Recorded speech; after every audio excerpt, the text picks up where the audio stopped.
What's up, ladies and gentlemen? Welcome to another episode of the Real Estate Marketing Dude podcast. And today we are talking, guess what, about more marketing stuff. And you guys know what we bring on the show. We're all about attraction-based marketing. We're all against, I'm not against prospecting, but I just think everything's changing, and I'm more so into attracting. And one of the ways that you attract business, or really the only way you attract business, is by showcasing passion, by being authentic, by being real, by being you. Ultimately, that's what people are attracted to. So I get an email, I don't know, maybe a couple weeks ago from a gentleman. I imagine he's been a listener on the show for a little bit of time. And he calls me. He's like, hey, Mike, I got this. He tells me about his business model. And I'm like, dude, we got to get this on the show because it really was, this guy doesn't really need to work. He's doing it because he's passionate about it. And really what he's done with his business is marry that passion into real estate. So he basically took what he loves to do and what he likes to do as a philanthropist, if you will, and married the two together. And he's doing very, very well for himself. And we're going to let him show you how he is living his passion through his real estate business. And I think it's awesome. I like what he's doing. So without further ado, I want to go ahead and introduce our guest, Mr. Benjamin. Go say hello to our listeners and tell everyone about who you are, where you're at, and then we're going to get right on into this. Great. First of all, Mike, thank you for having me. Really appreciate that. I am a realtor with Mission Real Estate Group. I am a realtor. I'm an investor. I'm a writer. I wear a lot of different hats. Real estate's been very good to me. I'm a landlord. I own a number of rental properties, was able to retire relatively young thanks to real estate. I'm currently right now in McAllen, Texas. I work all over the state of Texas. And we have a unique, marketing angle or just a resource that I think creates a win-win situation for everybody. I mean, ultimately, that's what we're looking for. We're looking, instead of prospecting, we're looking to create win-win goals, win-win deals. Right, totally. And tell us a little bit more about this passion of yours and the unique opportunity. Then I'm going to tee it up for people. So I want to summarize real briefly just sort of what you're doing differently as a real estate agent in your community that your competitors are not. Sure.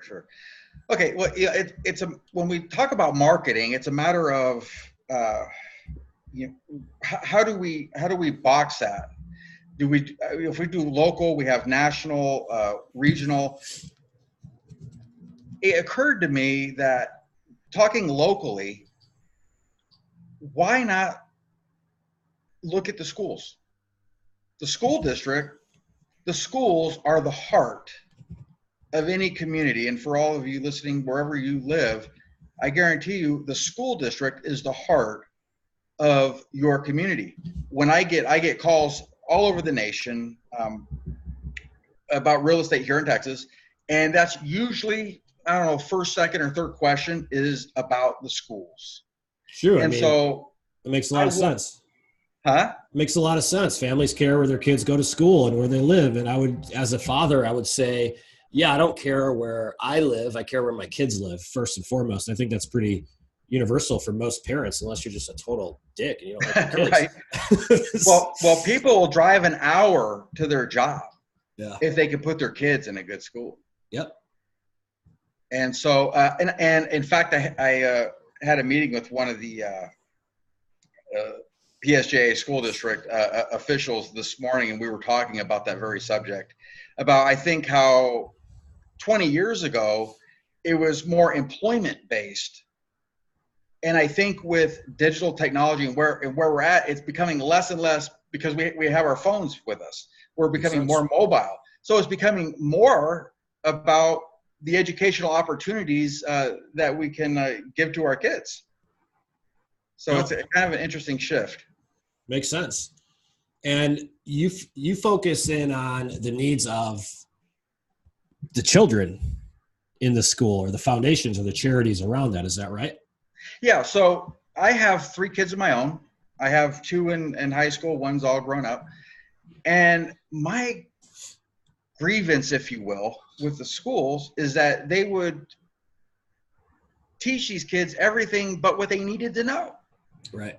I mean, these kids don't know anything about money. They don't know anything about investing, nothing about principal, nothing about interest, nothing about leveraging, nothing. I had to teach my kids, know about it today and do it. Just simply because I taught them. It's not because of what they got in school. So I moved here to this school district, and they had an entrepreneurship institute, a program set up that I thought was just incredible and frankly, just long overdue. And so I tapped into this program, and what it is it's a program that allows the community, business owners such as myself, students in the school, to come together and basically help each other. I have right now students doing Facebook marketing campaigns for me.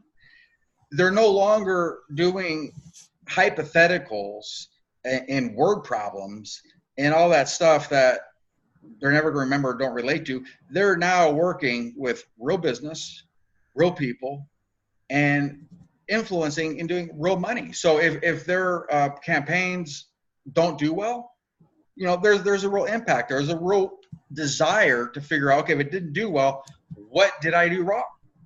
How could we have done this better? Or if it does well, what did we do to succeed? What made this successful? So giving those students that real life experience, I think is just, when I was a kid, I remember going door to door selling lemonade. I was one of those kids that did it, man. 10 cents a cup. I don't do it anymore. I used to sell newspapers, and they don't. I used to deliver them, and I remember one time I threw a newspaper, and I threw it so hard it landed in the gutter of the lady's house, and she chased me out of the lawn because she's like, I'm calling the cops." I'm like, "I was just trying to deliver your newspaper." So you actually you built like an apprenticeship type program for your real estate agents. Is that what we're talking about? Well, the school district had that in place. Okay. I came along as an agent and did something a little bit different. Number one, I really like the program, so I donate, my commission or a portion of it to keep it going. How much? Which is something I could take the credit. How much? 10%. Okay, 10%. So you tied. Good. Yeah, basically 10% of everything I do in this area in the Rio Grande Valley. Okay, so this is 10% of your commissions are going back to this foundation of entrepreneurship. Well, they're actually going to scholarship funds. Awesome. We work with these students that have a tremendous drive, tremendous intelligence, a lot of dedication, a lot of desire. I want to do my part as a member of the community to reach out and help them, give them the tools that they need. And last year, this district, their scholarship fund, they raised $4,000. That's sad for an entire year. And we're in a very robust community. I'm in an area that I'm in Texas, and it is exploding, especially down here in McAllen. Just lots of new business coming in, lots of growth. And for a school district to only raise $4,000 in scholarships for these kids is just ridiculous. So you're marketing the charitable contribution with your real estate business. I tell you what, maybe a little bit, but where I'm marketing is because I'm working with the school district, I'm reaching out to other business owners saying, hey, there's a tremendous opportunity for the school to help you market your business, for you to leave an impact in your community. And these business owners, I just met with a commercial heating and cooling company with the president, and he was on board. He thought it was just great that his company could take part in this. So what this does is that it puts me in communication with city leaders. It puts me in communication with small business owners. And if you're a realtor, well, that's exactly, where you need to be. And are you now leading the program? No, I'm not leading the program. The district, it's a program of this district. Okay, got it. But you're raising awareness for it. I'm raising an awareness. And you're probably the only realtor in that niche, right? Okay, so folks, let's tie this back together so we could. I want to tee it in, so I want you guys to understand. What we're talking about here is creating the why or the marketability behind the business. And this goes back. Let's put it in a way that realtors understand it. Just listed or just sold are the worst two things you could ever put on social media, because what you're really saying on just listed, just sold is you're like, I made more money than you did today and I'm way better than you are. And no one cares about how much money you made. If you haven't checked, for some reason, it is not cool to talk about how much money you make in this country anymore. Although we should applaud that. But if you think about it, when you're saying just listed, just sold, it's really a brag reel to make yourself feel good. Instead of saying that, why don't you guys start telling the story behind the person you served, okay? And I got a point here. So instead of saying like, just listed, just sold, how about this 49-year-old vet now has a $500 a month cheaper housing payment and he's renting, guess how, or here's how. Or this 55-year-old dad finally just got his daughter her first own bedroom. It took him 10 years, but she finally got her own bedroom because he just bought a house. Here's how. Tell the story behind it. So what Benjamin's saying is that you guys can be marketing the story. And in this case, we get a lot of these brands that we're marketing the story behind, we're marketing their why. Actually, as a matter of fact, the shoot I just did before me and you got on this camera was a brand that gives back 5 to 10% of commission to a cancer foundation.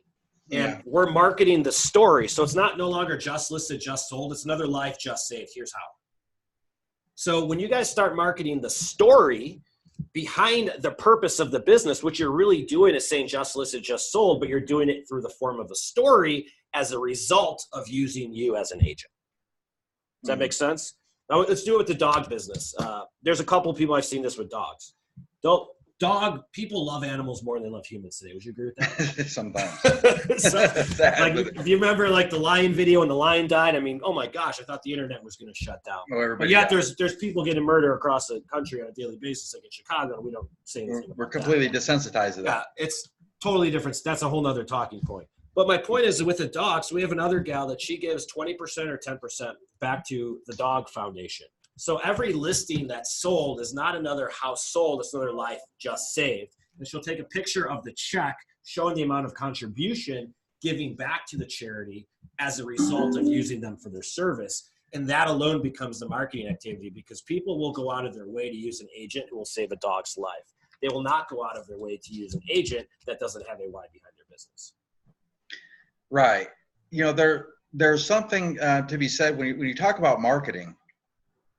A lot of people forget you have to have a trust factor with the community. You can market by various ways, and you're going to climb an uphill battle if you don't have a trust factor built into your brand or your services. Totally. What I'm talking about, working with the schools, and no matter what district or school system that where you're at or you live, I can guarantee you there is a need. When you work with the community and you work with these students, you get a trust factor built in with that, because if parents trust you to work with their kids, like I speak in classes. I go to classes and I speak about entrepreneurship, about business owners, you know, about what it is to start a business. And I get a ton of questions from these students. They ask me all kinds of questions, and answer those. And if those parents trust you with working with their kids, I think they're going to trust you with a transaction. It's all about building that trust with your community. So when you guys, so let me see if I have this right. You have a school that your kids go to have a entrepreneurship type program. 10% of the income you make, you give to that school to support that cause.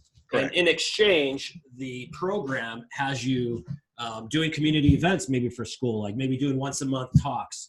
And you're putting yourself in the position to serve first, because you're living your passion. Like, you love real estate, right? This is like what your passion is. And before we got out of this call, you guys, Ben's other passion is kids, helping others.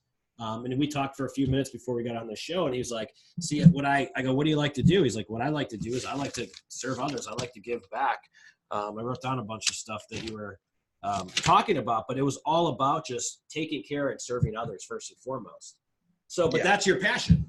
So what you're doing is you're marrying your passion with your business, and you're showing it through. And I think that's very, very smart. Opportunities come disguised as other people's problems. And I think so many of us, as realtors and business people, we're so focused inward, we miss everything.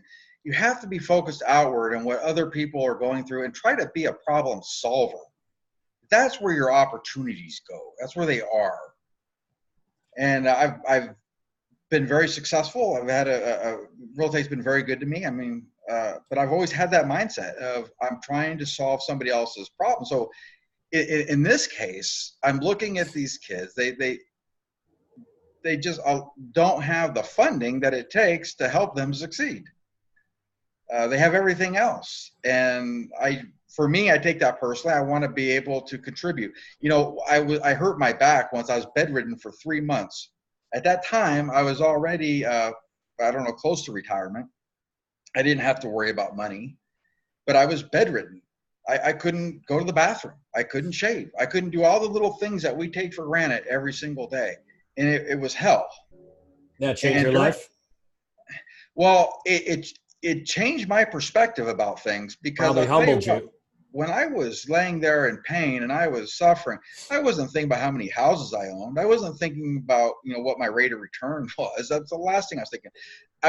Sometimes the pain was so bad, I was thinking maybe death isn't so bad. But I'll tell you what, it left me knowing for sure that it's about legacy. It's about the legacy that we leave behind and the impact. And it just so happens with other people's lives. And it just so happens that when we impact other people, there's an abundance of opportunity. That's right. Just waiting for us. So very interesting. Let me ask you a couple of personal questions. Sure. I've had a self-recollection of myself, my inward reflection. 5 years ago, I found Christ again, and I became a devout Christian. But I remember, without getting into it, I remember my journey through going there. I had to go through a lot of tough times to do that. I think that's why I opened up my eyes. Do you believe that this whole humbleness happened when you were bedridden? Because I don't know if you've seen the Steve Jobs final, what he said on his deathbed. He's like, you could have all the fucking money in the world, but at the end of the day, none of it's worth shit without health. Because he was sort of, I forget how the frame, but it's a beautiful, beautiful story when he talks about that. And it's sort of what you're saying right here. Is that right? Yeah, it's very true. I myself am a Christian. I came to the Lord when I was 18, and I think having that belief system just gears you to looking, thinking, outside of yourself. Well, we're talking about the why. There is not and I don't care what industry, and folks, this isn't a real estate thing. A business without a passion behind it isn't a business that lasts for long.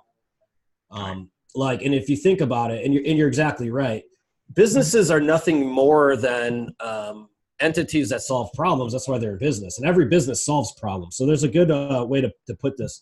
And one of the guys I follow a lot religiously, his name is Billy Jean. He's one of the top video marketers in the country. And what he says verbatim is he'll say, you get paid in proportion with how many problems you solve. That's why a maid only makes minimum wage, because there are fucking 10,000 million maids in any single market. But there's only so many people that can solve, for example, heart surgery. That's why the doctors make big bucks. Or back in the short sale days, we had a great run on short sales. We were one of the only people there. So the riches are always in those niches. And right. The more problems you solve, or the one problem that you solve that less people can solve on their own, that puts you ahead of it. Now, we're talking about this branding and marketing. How do we relate that? Well, the problem that Benjamin's solving right here is he's giving back to the community, and people will go out of their way to work with him because they see that why behind it. Mm-hmm. A transactional broker is a broker that just counts transactions and commission checks. Right. And there's so many of that in our industry. And every so often we come across guys like you, and it's great to see that really have a purpose behind it. But when you start living that purpose and that why, I believe that's God's way of repaying you back in abundance. I don't think that's coincidence. That's called karma. And I believe you reap what you sow. But from the, let's just take the atheist view of this. Okay. Cause we're getting a little godly on people. The atheist view on this is very, very, very simple. It's the law of reciprocation, folks. It's very, very simple. If you start putting yourself in the position to have more conversations which this is. You're putting yourself in a position to have more conversations because you're saying here, I'm going to go out of my way and serve first. I'm not going to make money off teaching these kids, but I'm probably going to meet some parents. And 1 out of 10, 1 out of 15 of those parents I meet with, they're moving this year, and all of them have a referral for you. Well, I'm sorry, the guy who takes care of your kid is the guy that I'm going to use versus the one who, anything else. Yeah. Well, you're a member. You're a vital, central, member of the community. Yeah. And you're showing yourself to care about the interests of the community in which you live, and just not lining your own pocketbooks. And people respect that. They gravitate to that. Yep. We're doing an event on the 1st with these kids. The district, we had right around 110 students sign up for this program. We're doing an event, and we're going to have a few things there. But one of the things we're doing is Spark Tank, and it's kind of like a Shark Tank, cool. where they're going to give us their entrepreneurial ideas, and they're going to be graded, if you will, and then there'll be a winner selected. The winner will get a prize, but it really spurs on these students to think for themselves. And basically the volunteers of this program, correct me if I'm wrong, but is it all just other business owners whom you're also networking with? Yeah, right? We have a bank president. How many of you guys would like to network with the bank president? Yeah.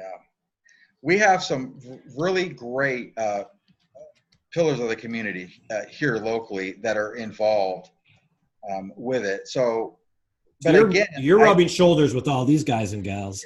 Plus, you're getting in there and you're building relationships through service. Yeah, but I think that could be accomplished wherever you live. I mean, I don't want your viewers to look at it like, well, this guy has a special program, so he can do it, but I can't. Not at all. Let's talk about that. Homes for Heroes. This is what we're talking about. This is a Homes for Heroes. Okay, we all know what Homes for Heroes. If you folks don't know what Homes for Heroes is, I mean, like, take your head out the sand. Homes for Heroes is a program.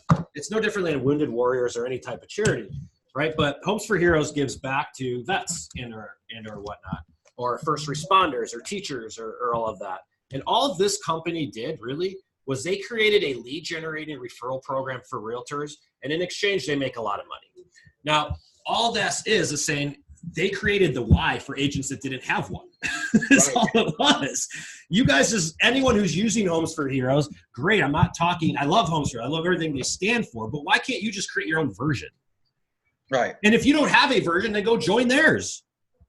Stand for something. Now, who would be a good Homes for Heroes? Vets, first responders, anyone that fits that category. If you're a former teacher, you should go into that program.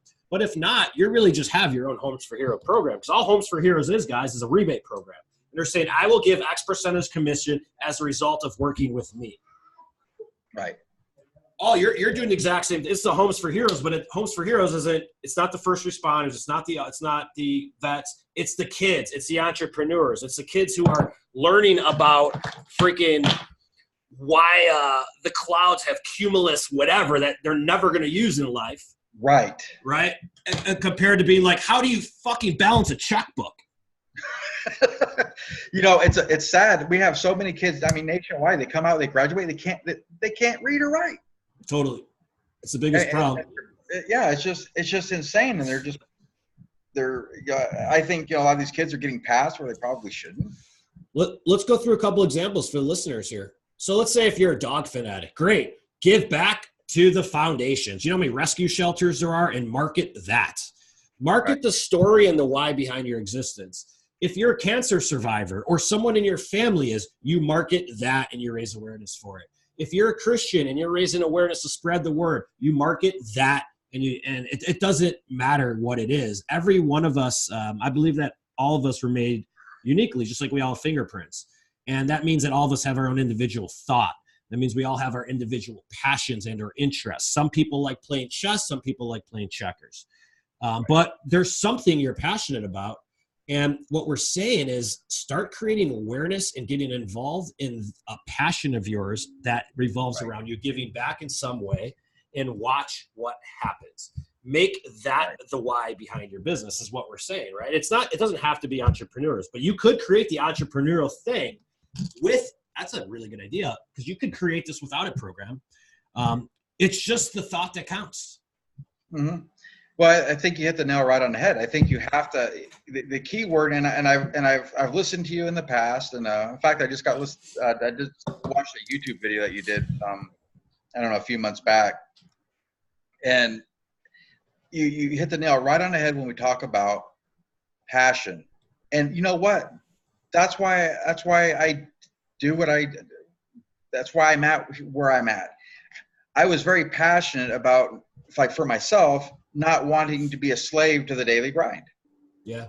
I was passionate about work. I came up, I was on my own at 16 years old, started with nothing, didn't have very much help, and was able to fight through. And so I'm passionate about working with the youth. Makes sense. And helping them with opportunities. Did you grow up in a rough time growing up? Yeah, mother was an alcoholic, father was gone. At 16 years old, I realized I'd be better off on my own, which I was. So if you don't mind me, let me interrupt you really quick. Sure. Because we do this on a daily basis with people from all different walks of life. When we're building a brand show for somebody, because we'll build like a media series based upon that individual. But the reason why I already knew the answer to that question was because the why is always formed in your childhood.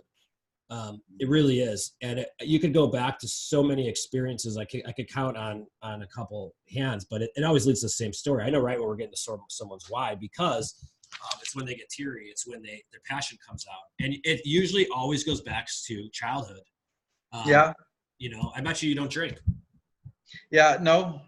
I didn't see. I know that because of just how many people we've worked with, but that's probably something else that is there. And I've seen the consistency in that. But that's where it comes through, because the question a lot of people are going to have is, what's that for me? Right? Everyone has a question. And when we're dealing with people on video or video marketing, you can't create a video marketing strategy without knowing what the why is, because you have no story to tell. Right. Yeah. And I think staying with that passion is absolutely key. And all of us are passionate about something. And I think instead of trying to chase money, because that's what most people do. Where can I make the most money? They're chasing that, and then they wonder why they're not successful. Yep. Instead of doing that, focus internally more. What motivates me? What moves me? What's in my heart? Yep. And then develop your plan around that, because there's so many different ways that you can integrate. And isn't your name of your brokerage is called Mission? It's Mission Real Estate Group, but I'm not a broker. I'm an agent. I'm a realtor. I was an investor since 2002 and retired from it, and then became a real estate agent in 2017. Ended up going through a divorce and kind of wanted to just do something a little bit different. And I worked with the private sector Cool. most of my career. So now you didn't even like this. This goes to show you, because you didn't even like real estate agents. I didn't. No, they cost me a lot of money, and they've cost me deals. I would usually pick one that I would work with for a time period until either I quit buying in that particular area or whatever happened. But no, they didn't call me back. You have to move on deals quickly. Right. Good deals go fast. Right.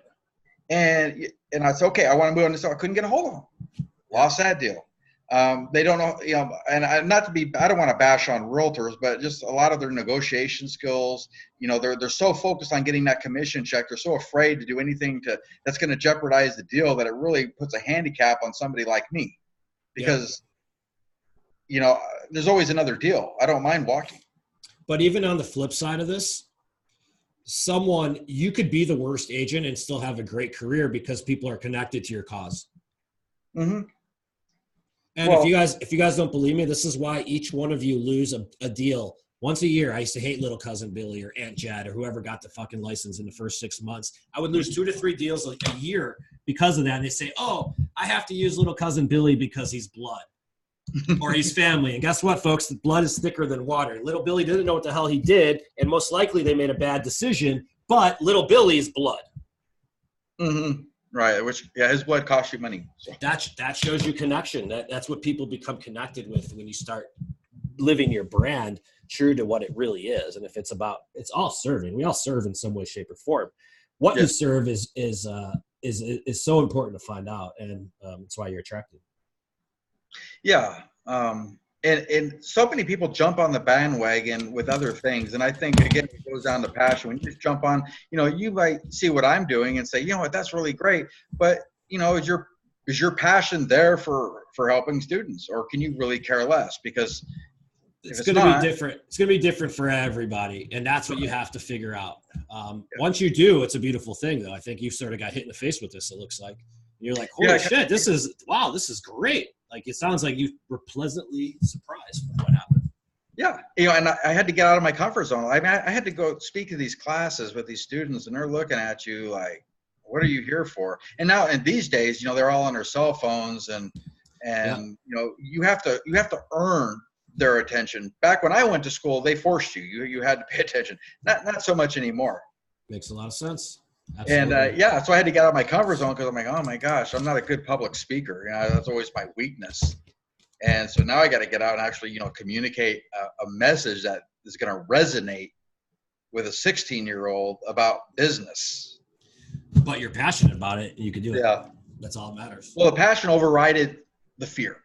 Yep. Always. And that's, again, why you have to have that passion motivating you and fueling you. Totally. This is cool, man. I really, really, really appreciate you sharing this with our listeners this week. Benjamin, I'd like to let the floor to you. Maybe you have some referrals. Go ahead and plug your area where you're at, or let our listeners know exactly how they can get in touch with you, and we'll get this wrapped up. Sure. My website, www.myactiveagent.com. I'm a realtor. I serve the entire state of Texas. I network with a number of other realtors in various areas, and maybe we may co-list. We may do referral type stuff.